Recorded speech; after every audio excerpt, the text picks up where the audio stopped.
Ayan guys. Ayun may mga eel doon na ang lalaki. Kung yung mapapansin Ayan. Ayan guys. Mga salmon yata ang mga to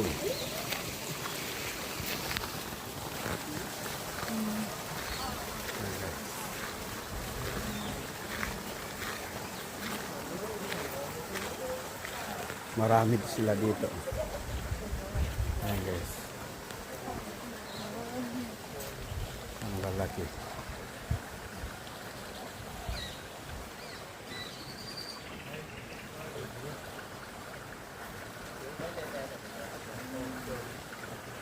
Ang kalong yun.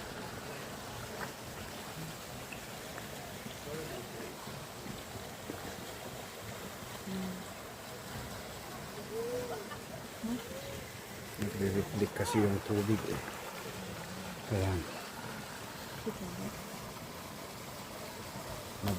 nagtaba ni Carol yan.